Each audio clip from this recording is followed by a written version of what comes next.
It's Thnift here, and today I'm going to show you how to make your very own uh, iLol client patcher image thingy, whatever you want to call it.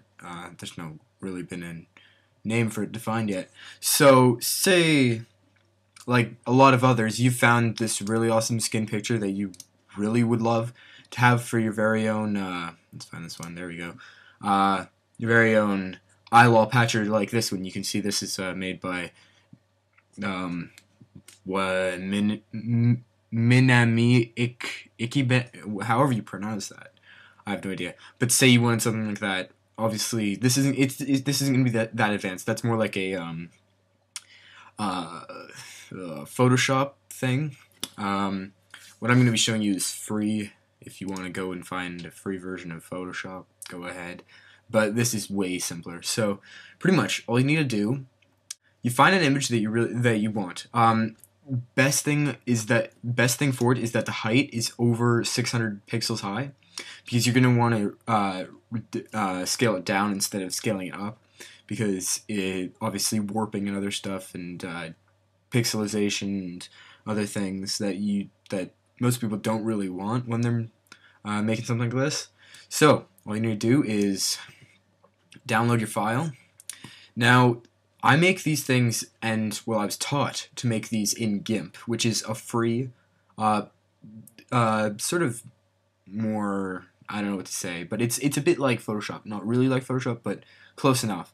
And it lets you do everything that you want. There will be a link in the description, although it is just gimp.org, so not that hard. So yeah, you download that. I've already got it installed. So you're also going to need one of these, I can't remember who made these. These are just the blank files. So you can either get the one that just says League of Legends on the corner, or if you want something different, you can do the League of Legends iLol edition. I'm just going to use the League of Legends one for today. So you need to open up GIMP. This is what it looks like. The interface is not the best, as nothing is really docked anywhere. For some people that might be good. Others maybe not. I personally would like it docked, but yeah, whatever. So you just need to open whichever file that you wanted to use, and there it is. That's what it looks like without anything on it first. So you don't need any skill at all, really, to do this. It's not that hard at all. So what you do now is you go to File, Open as layers. Now you have to open it as a layer or else it won't work, because you can't fiddle with it the same way. So you need to go to wherever you set that thing to download, and you've got your where is this thing? League of Legends. Alright, there you go. You got that right there. Open it up as a layer. Is that opened up? No. Oh. It will probably ask you to assign a color scheme, like RGB, thing like that. Okay, next thing. You can see right now it's on top of everything and a lot bigger. First thing that you need to do is drag this down one layer so that is on top of it. Next thing you need to do, right-click on that and add an alpha channel. It doesn't change anything so far, but it makes this, where you go to Mode. Make sure that you still have this selected, though. Go to Modes, and click multiply. Now that's sort of cut it around. I don't know, cut it and sort of made it indented in the thing.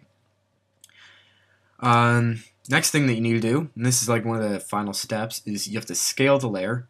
Now you scale by height because the length you can change with whatever you want, but the height needs to be the same, because most of the time you're using the splash art, which is longer than it is in width.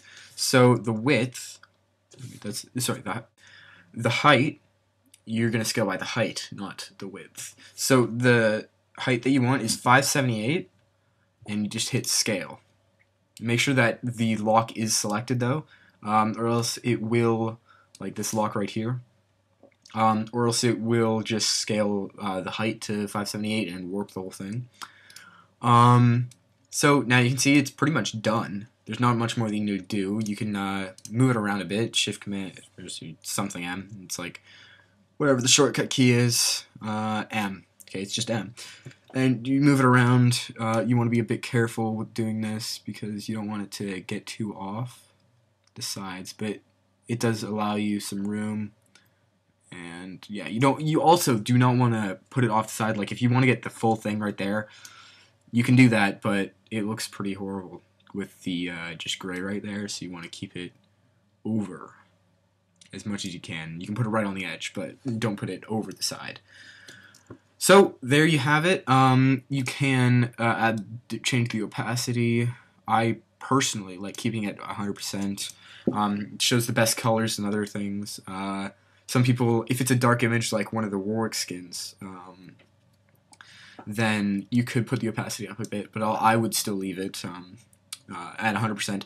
Also, the dark images will sometimes, because you've got the text that has to go on top of this, cover up that, but usually it doesn't matter, especially with something like this where it's just white and blacks. So then, you're pretty much done. All you need to do now is save as. I've got this saved. Okay, where is it? Backgrounds. Okay, these are all the backgrounds that I've made. You can find, I think you can find all of these. Not quite all of them, but you can find pretty much all of them on a website which has a whole bunch that I'm going to link you in the description as well. So just rename it. Make sure it's a PNG as well, because it's going to be called a PNG. I don't even know what to call this. ILOL RE something or other. No, I spelled that wrong. And just save it like that and export. Just leave it at 9. Don't change any of that stuff. You've got, okay, that'll still be there. What you want to do is click X. Don't save it. Don't save anything over top of that. You always want to use save as because you still want to use either this one or whichever one you choose for other ones instead of having to re-download it every time. These don't actually take up that much space. I think they're only like this one that we just made is only, I can't even, okay, where it's only 807 kilobytes, so having like a whole archive of a bunch of ones that you made yourself doesn't really matter. So I'll upload that one, and there'll be a link in the description for where you can find it and a whole bunch of others made by many people from the iLol Mac team. Next video, I will show you how to actually install these. There's a hard way and there's the simple way. I'm just going to be pretty much showing you the simple way because there's no reason knowing the hard way if it's not needed. Now, if the client does break, then you probably want to know the hard way as well, so I'm going to add that in there. But other than that,